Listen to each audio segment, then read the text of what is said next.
Imagine waiting 2 weeks to know if you got a like or not, or a thumbs up.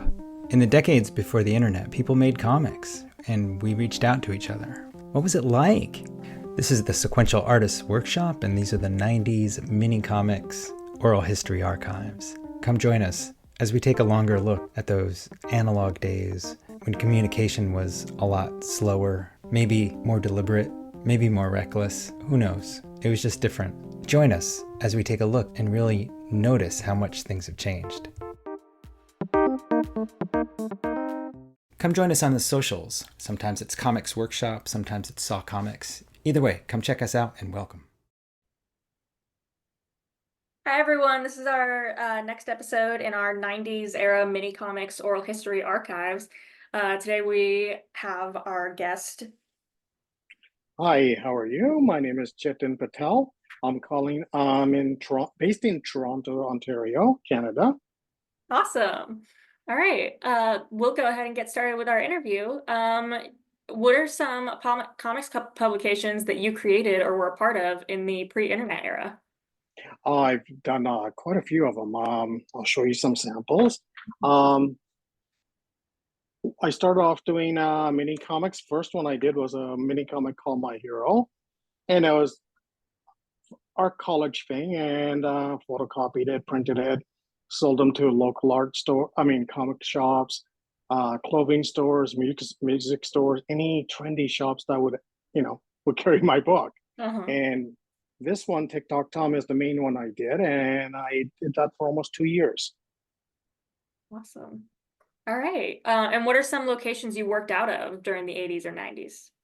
Mostly based in downtown Toronto now, and suburb also. Well, mostly in the Toronto area. Awesome. And how would you describe your comics work? Ooh, that's a hard one because our comic has everything from, superheroes to non-superheroes to everyday life stories. So it's a range of everything. Yeah. And we don't have a genre, honestly. We have a mixture of everything. Yeah. Great. All right. Well, that'll bring us into our comics production. Can you tell us how many comics or how you made your comics, what tools you used, etc.? Why not going back to the pre-internet ages? That's even pre-computer age for digital printing. So a lot of times I would, do artwork traditionally on paper, draw it out on paper, and decide on what size I'm printing it at. And the standard format was 8.5 by 11, folded in half and stapled. So what I would do is do the artwork on standard, 11 by 17 sheet that's proportional to the final size. Go to the photocopier, reduce the size, then take all of that back home, cut and paste and glue everything onto boards that I could take to the printer and have them printed and collate them. Yeah, awesome. What kind of materials would you use? Like, were you a brush guy, pen, nibs? Early on, it was everything. Mostly because at that time in the 90s, making me sound old now, at that time, a lot of nibs and a lot of brushes. And like technical pens and stuff were too expensive, and some of the marker pens weren't available at that time. So a lot of pen and ink work, mostly pen and ink and brush work. Awesome. How would you ready your comics for print? Oh, that was readying would be like making sure like in those days photocopiers were the quality wasn't great. So you had to make sure you had good reproduction of your copies of the original art. And when you reduce it, you might lose some quality in the printing. And some of the artwork came out better with the when you reduced it and stuff like that. And readying that work, it was a trial and error a lot of times. Yeah. All right. And how would you print them? You said you used printers. Printers, most of the time, because at that time, to be honest, my computer would, I didn't have a printer at that time because at that time laser printers were expensive. So what I would do is print the books print the art. Do the artwork on larger sheets, take them to the photocopier, reduce them, and mostly it was photocopying because that was more a cost efficient way of printing at that time. And one thing with the photocopying was it was reasonably priced, and you did not have any minimum print quantities. Yeah, that's nice. Do you remember how many you printed of your first comic and maybe how that changed over time? First comic, I sold it for 25 cents. So, Mhm. I lost money on it, but it was just to, give out my work everywhere and stuff. I think I printed like 400 copies All right. and selling them at the local stores and stuff. It'd be on consignment and yeah, hard to keep numbers. I honestly, I sold enough to keep me going. Yeah. How many would you sell? Like how did that number like evolve like over time or into the age of the internet? How did that number change? Over the internet, it's different because now, you know, in the old days, I could print like 300, let's say I print 300 copies. I could take them to the stores, or if I see people, I could sell them directly and keep track of what I sell and stuff. Internet wise now, problem of print, it's not even printing, it's all digital now.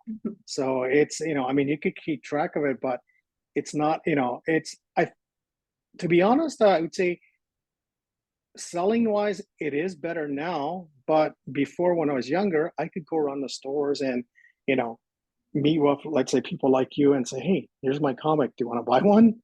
Yeah. And, with the internet, you can't do that. I would say sell wise, I think, to be honest, yeah, internet age is better because Mhm. you have more resources to, you could sell your, a digital copy to someone in, say, India or Australia, where when you do your self-publish zines, your only access is local area. Yeah. All right. Well, that'll bring us into our noticing and awareness section. Can you tell us when you first saw evidence of people making their own comics? Oh, I used to go into a lot of yard stores and music shops and would see, you know, photocopied comics, photocopied music magazines, and going, oh, wow, these are interesting because, you know, at that age, I was interested, I read mainstream comics, I read mainstream things, but the alternative books always interested me. And, Mhm. someone like me, seeing someone, you know, a printed zine and going, hey, wow, they publish this. I could do this also. It Yeah. gave me, it opened my mind to say, you know what, I could do this. And mostly a lot of comics, to be honest, not a lot of comic shops sold zines, but a couple of local shops here, Big Island was one of them.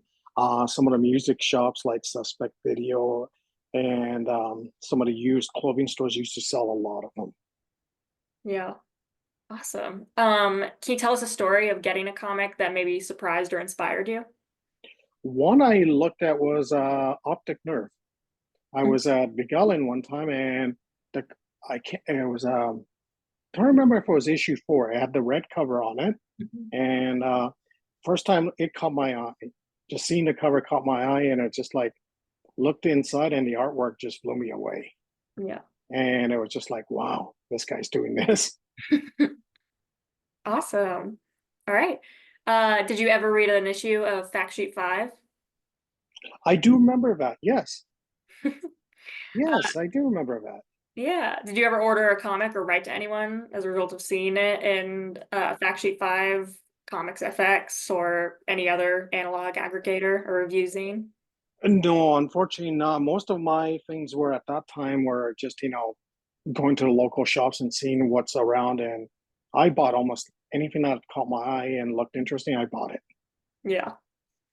All right. Did you ever advertise in anything, or was that also pretty hands-on in person? It was hands-on in person, and good question you brought up because at that time, going to art college, what I did was I printed up posters and stickers, and I gave away posters to all my friends and said, "Can you paste them everywhere?" And I got weird reactions from people saying, "Hey, I saw your poster in the ladies' washroom at the club here." I'm like, then downtown, someone said, "Hey, your sticker's on the stop sign at this corner." Hmm. So, I pasted my the logo was it? I'll show you the issue 1 cover. This was our issue 1 cover, Mhm. and I made stickers of those and pasted them everywhere. Yeah. And we had I don't have a copy of it here, but our swimsuit issue, it's an alternative version of a swimsuit issue. And Mhm. everyone remembered that poster because we put that poster everywhere. And we put it in the local hip areas and stuff, record shops. We pasted them. What I would do is if I'm downtown or if I'm walking around, I always had stickers and posters on me. So Yeah. every time my friends and I walked by somewhere, we'd stick the stickers on. Yeah.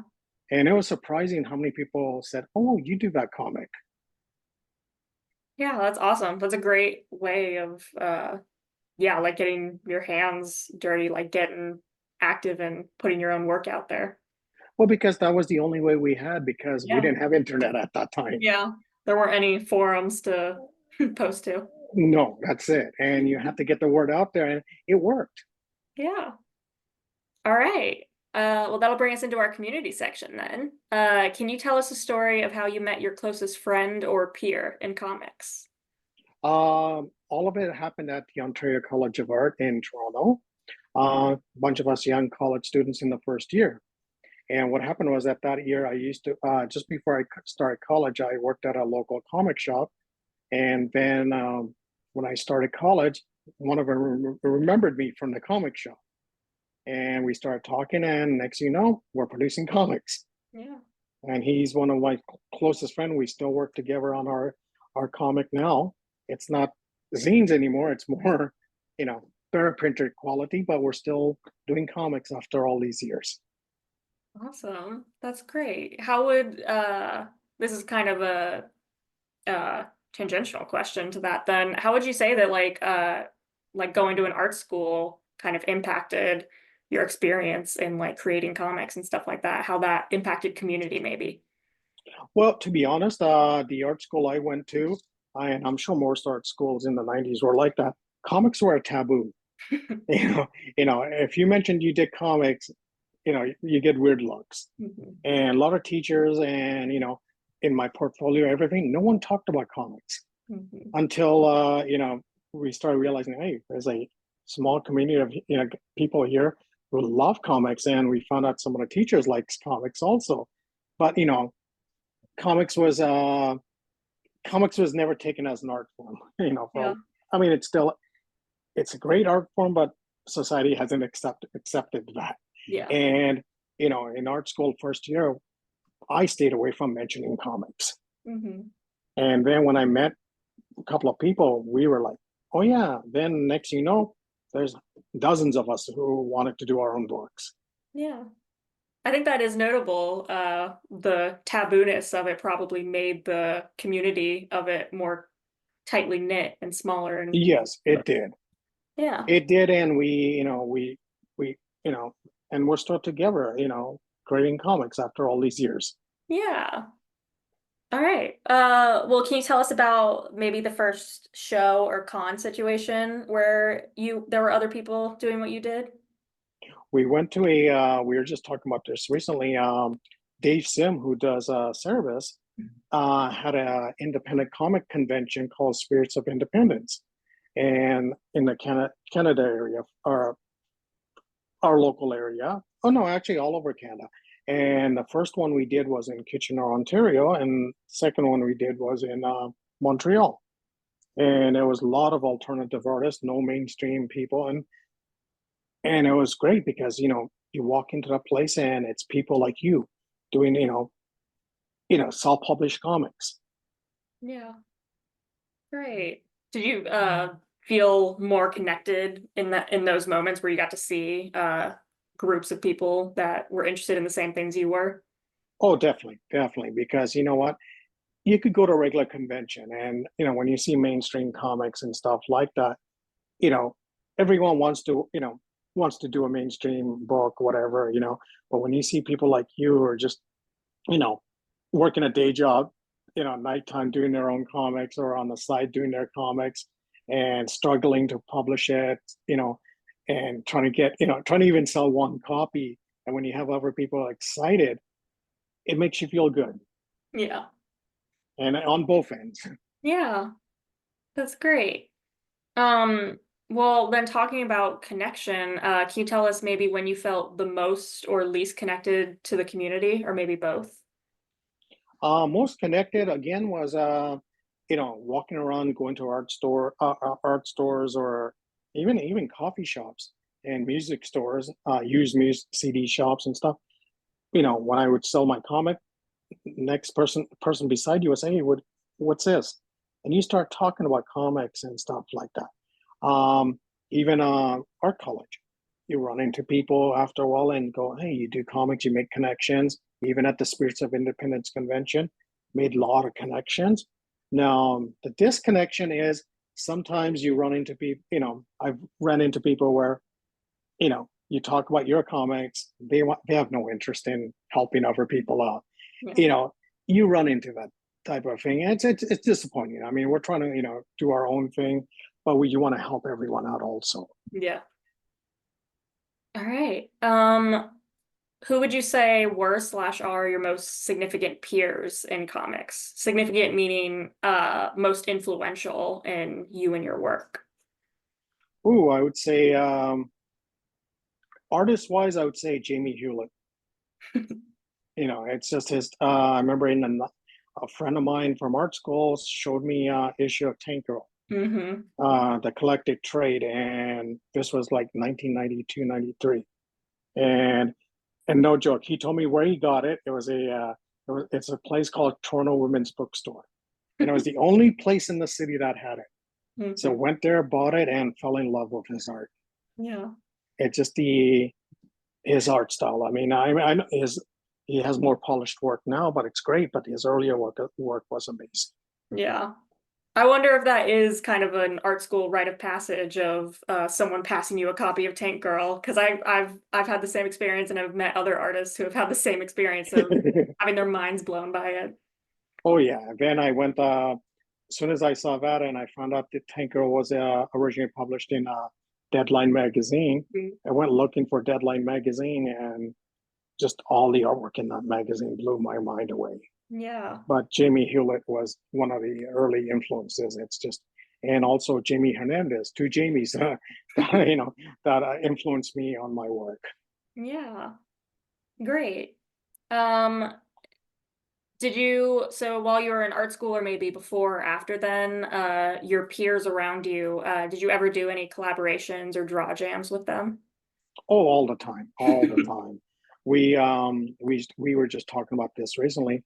One of my buddies and I used about what, 4 or 5 of us, almost every once or twice a month, would get together at his place, so his 1 bedroom apartment, and a bunch of us would crowd around and doing comics jams for sometimes all night. Yeah. And we created a lot of things that honestly, if I show it to you, go, what the hell were you guys doing? And the funny thing was, we didn't drink or anything. The only thing we had to drink was juices and water, and that's it. But we had so much fun creating Yeah. random stories and everything. Yeah. Awesome. How would you say that those peers and that community during that time affected your own work?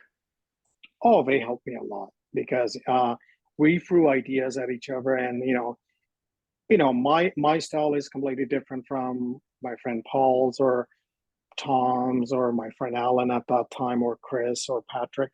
Um, all of us had different styles and different influences, but looking at each other's work kind of, drove us to do our own thing. And we pushed each other. Yeah, that's great. All right, well, that'll bring us to our distribution section then. Can you tell us how you traded or sold your comics, or speak a little more on that? What I did was to sell it and distribution. I walked around to a lot of, every time I was about walking around in the city and stuff, in my bag, I always had a stack of comics. And one of the clothing stores I remember going to, there's an area in Toronto called Queen Street, a hip area, and it was a used clothing store. So I went in there and I just looking around, and they had clothing and CDs and books, used books. So I started talking to the person at the counter, and I told him, "Hey, I do this comic and stuff like that." And They go, oh yeah, cool. And I just said, would you want to sell it at your store? And the person said, yeah, sure, we'll sell it. And it was just, and same thing with the CD shops. I would go in there and say, hey, I do this comic. Would you be interested in selling my book? And surprising, a lot of them said yes. That's because great. they because they looked at it and it was something, one thing with the comics, with the zines and stuff, it falls into that category of people who'd like it. Yeah. Awesome. Can you tell us about some of the other comics during that time that you remember? One of my friends, Chris, did a book called Aha, I think it was called. Hmm. And what was it? Like I said, Optic Nerve, I've seen at the store. What was else? You know what? I have them in a box. I still have some of the zines I bought from there. When I was at Ontario College of Art, they had their own self-published comic also called Interesting to Your Mother. So a lot of good ones. So, you mentioned some of these stores that supported you. Did you ever feel particularly connected to any particular stores or venues that you felt really supported you in your community? There's a store called Big Island in Toronto. At that time, the owner of the store, Sean, every time I walked in there, he was super nice guy and everything, and he never said no to me to carry my book and stuff, because I used to come in there and spend hours and hours in this store looking at the zine section, alternative section stuff, and also we ended up talking and kind of became friends in the store. So every time I come in, say, hey, I have a new issue. Well, if I had a question, he would take it. And you know what? It's also building up. Because my running joke was either I'm at the comic shop or at the coffee shop. And that was the two things. And that comic shop in the '90s was amazing. Yeah. It's like they were like they supported a lot. Unfortunately, at an older age now, I live in the suburbs. I don't get to go to that store that much anymore. Yeah. But it still holds a good, special place in your heart. Oh, it does. Yes. Yeah, that's great. Were you ever a part of any kind of distribution collective like Puppy Toss or submit to any small distributors like Phantom House or Spit and a Half? No, to be honest, I wasn't aware of that at that time. Yeah. It was later I kind of realized a lot of this, but and again, trying to distribute, distribution wise, even for like mainstream distribution stuff, it's too much hassle at that, in the '90s. But just for the smaller ones, I wasn't aware of that at that time. And again, we didn't have the internet, so unless someone told you about it, you wouldn't know. You wouldn't know. Yeah. All right. Well, that'll bring us then to our wrap up section. What do you miss about that time? Oh, honestly, I miss the thrill of again going to the walking around, trying to sell my books, showing off my books. But the main thing I miss is the production of it, Mhm. because digital age and computer age, everything's online. You do it. You scan it, put it in. I missed the time where you have to get your X-Acto out, cut the pages, use the glue stick to paste it. Yeah. Any lettering, all hand pasted lettering. I miss that. Yeah. Same thing with like adding screen tones and things like that. It's the hands-on experience I miss. Yeah. Is there anything you don't miss about that time? A lot of times the production, printing the books, because it was trial and error, because photocopies were hit and miss, and you could never get the books lined up perfectly. Mm-hmm. It was you know no matter how much time you spent and how much layout you did, pages will always shift. And when you collated them and saddle stitch them, you'd never get the centering right. Yeah. That's what I didn't like about it. Yeah. All right. Well, can you tell us one more memory or give us one more anecdote from that time? um, I was surprised when I got a letter from a lady in Australia saying she got my comic. And first of all, I was thinking, how did you get it in Australia? And she wrote a letter saying, and lovely letters. I think I still have it somewhere, saying how much she liked our comic and everything. So my thinking is either someone sent her that comic from here or she came here and saw it and bought it.